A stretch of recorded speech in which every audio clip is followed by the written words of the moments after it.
Assalamualaikum warahmatullahi wabarakatuh. Selamat pagi.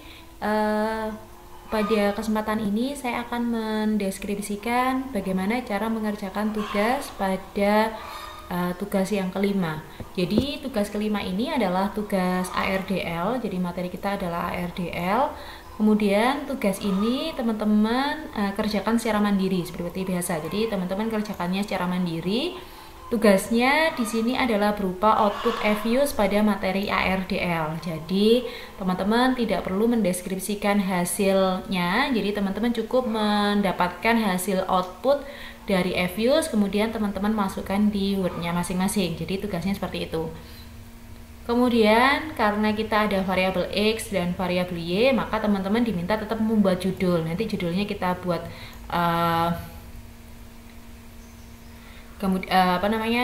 dalam judul, sehingga nanti kita tahu bahwa oh ini variabel apa sih yang kita pakai, kemudian metode apa sih yang kita gunakan gitu ya. Dan yang terakhir, nanti kalau misalkan teman-teman dapat file ini, maka halaman yang depan ini silahkan dihapus saja. Jadi halaman pertama itu adalah halaman sampul. Kita masuk ke halaman sampul. Nah, di halaman sampul teman-teman nanti diminta untuk memasukkan jadi pengaruh variabel apa X1, kemudian ke variabel X2-nya apa terhadap Y, dengan pendekatannya nanti dengan pendekatan autoregresif distributed lag. Nanti ini ditambahkan. Tapi di sini kita lebih kepada output yang kita tugas yang kita lakukan hanya untuk mendapatkan output EViews dari pendekatan model autoregresif distributed lag. Kemudian nanti seperti biasa tulis nama, NIM, dan kelas. Kemudian ada lagi yang terlupa, berarti tipenya. Teman-teman tipe apa? Nanti saya tambahkan lagi. Kemudian hal-hal yang harus teman-teman masukkan di dalam output EViews untuk ARDL. Yang pertama adalah teman-teman akan membuat hasil pengujian stasionaritasnya, menentukan order optimumnya, kemudian menentukan model ARDL secara umum, kemudian melakukan pengujian kointegrasi dengan metode bound test, kemudian teman-teman melakukan pengujian asumsi klasik mulai dari normalitas, hetero, auto, dan multiko. Terakhir, teman-teman membuat model ARDL jangka pendek dan model ARDL jangka panjang. Dari sini teman-teman cukup mengcopy datanya dari EViews, kemudian dipindahkan ke Word-nya teman-teman masing-masing. Kita akan coba kerjakan bersama-sama sebentar. Jadi bagaimana cara memindahkannya dan apa saja yang mungkin dipindahkan. Saya punya file Word seperti ini. Kemudian ini adalah file yang sudah saya analisis. Jadi bagusnya adalah nanti teman-teman terlebih dahulu sudah menganalisis hasilnya. Jadi tinggal pindah dari EViews langsung ke Word. Atau kalau tidak punya seperti saya seperti ini, teman-teman langsung bisa sambil ngerjakan di EViews langsung nanti dipindahkan ke Word. Saya mulai dari yang pertama, pengujian asumsi klasik. Pengujian stasionaritas. Karena saya punya beberapa variabel, yang variabel saya tidak satu, maka saya akan membuat dulu seperti ini. Jadi yang di sini adalah variabel misalkan NPF. Kemudian ada variabel bobo, kemudian variabel inflasi. Saya mulai dari yang pertama, angka 1 gitu ya. Ini agak saya pinggirkan ke sini. Yang pertama adalah stasionaritas tingkat level. Kemudian yang kedua adalah stasionaritas tingkat first difference. Saya copy dulu untuk yang lain biar nanti saya nggak banyak nulis. Ini yang di Bobo juga sama. Nanti kita edit. Gini ya. Biar gampang. Ini kalau ini kayak hilang. Ini gini. Kemudian ini saya hapus. Ini mulai angka 1.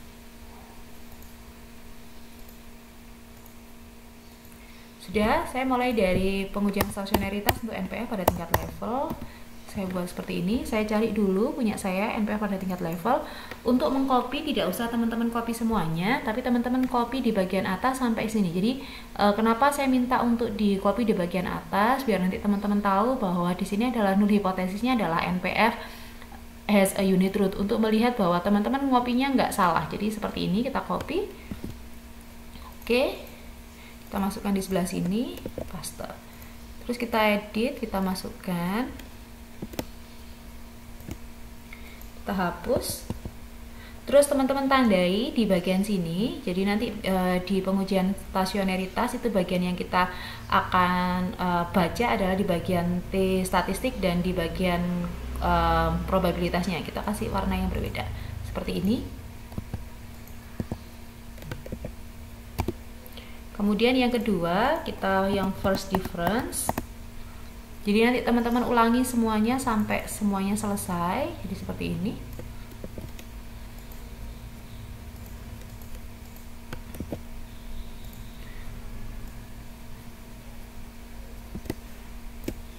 Kemudian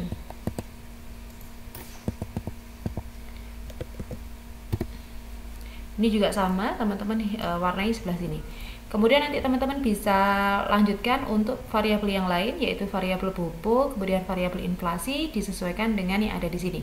Kemudian di sini bopo itu adalah sampai second difference, berarti di sini kita tambahkan second difference.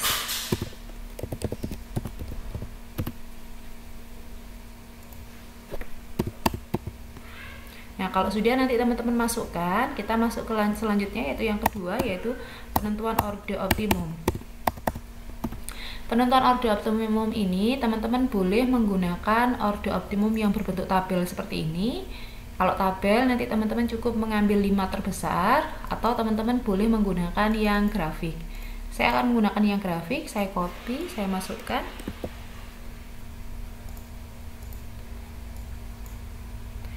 Jadi ini karena dia ke bawah, kita taruh ke bawah sekalian. Jadi penentuan order optimumnya sudah kita dapatkan. Kemudian kita mengcopy model ARDR secara umum. Model ARDR secara umum dia ada di urutan kedua. Tidak usah semuanya teman-teman copy. Jadi jangan di copy dari dependent variable sampai bawah, tapi teman-teman copy di bagian variable di sini sampai R square di sini. Kita copy. Kemudian ini kita geser biar kelihatan bagus. Saya hapus beberapa. Nah, di bagian ini teman-teman beri warna pada bagian koefisien, karena ini nanti beberapa yang mungkin akan kita baca. T statistik dan probabilitasnya. Kemudian R square. Kemudian F statistik dan probabilitasnya. Untuk yang lain kita tidak harus membaca, jadi bisa teman-teman abaikan. Sudah selesai di sini, kita masuk yang keempat, yaitu pengujian kointegrasi dengan bound test. Saya klik 2 kali seperti ini. Di pengujian bound test itu kalau urutannya dia ada di nomor 4, pengujian bound test. Teman-teman copy mulai dari nul hipotesisnya. Jadi biar teman-teman tahu bahwa hipotesis nul yang dia pakai itu apa. Kita copy seperti ini. Seperti ini, kita geser. Sebenarnya yang bagus itu dia tidak turun ke bawah banget gitu ya. Jadi ini kita coba kecilkan. Tetap turun, tidak apa-apa guys. Kemudian di bound test ini beberapa yang harus teman-teman lihat itu adalah F statistik. Ini saya kasih warna kuning. Kemudian signifikansi pada 5%. Ini saya hapus. Kemudian setelah pengujian bound test, teman-teman memasukkan pengujian asumsi klasik mulai dari normalitas, hetero, auto, dan multico seperti biasa. Saya mulai dari normalitas dulu. Pengujian normalitas dia ada di urutan ke-6. Ini normalitas, saya copy to clipboard. Ini saya dapatkan, dia kecilkan aja, jangan terlalu besar. Kecilkan. Terus ini disesuaikan lokasinya biar dia kelihatan bagus. Setelah selesai di normalitas, kita ke hetero. Hetero di sebelah sini. Teman-teman cukup copy yang atas, nama pengujiannya yaitu Bruce Pagan sampai dengan scale explained RSS sum square. Jadi ini kemudian kita dapatkan seperti ini. Di pengujian heteronya, teman-teman cukup memberi warna pada OBS R-square dan probabilitasnya. Seperti ini, selesai. Kita ke autokorelasi.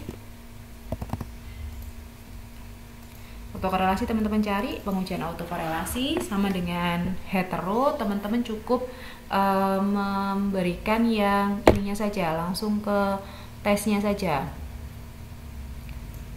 Seperti ini.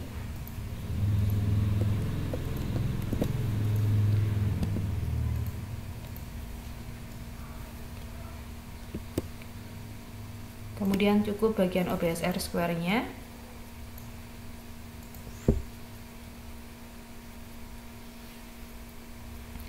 Kemudian kita edit sesuai dengan kondisi. Ini multico-nya. Multico-nya mana ya? Multico. Ini kita copy seperti ini, terus kita masukkan.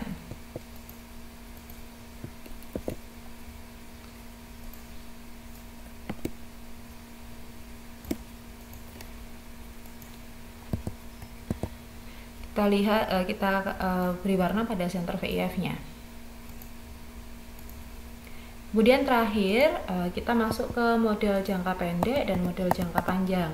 Model jangka pendek dapat teman-teman lihat di bagian angka kelima, urutan kelima. Di sini ada model jangka pendek. Model jangka pendek itu ada di bagian atas. Jadi di sini adalah model jangka pendek. Kemudian seperti ini.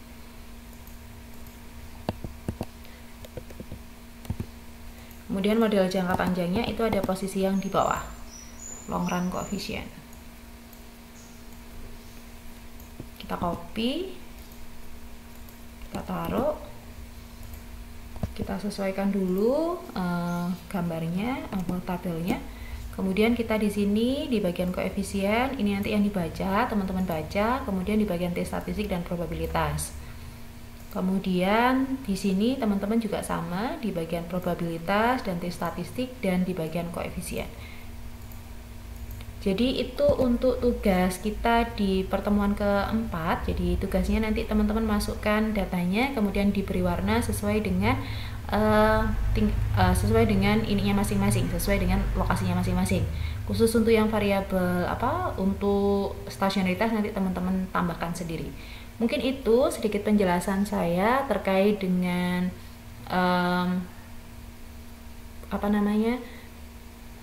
tugas individunya masing-masing. Untuk tugas kelompok nanti akan saya buatkan videonya sendiri. Jadi semoga video ini bisa membantu teman-teman untuk mengerjakan tugasnya dengan baik. Sekian dari saya, terima kasih. Wassalamualaikum warahmatullahi wabarakatuh.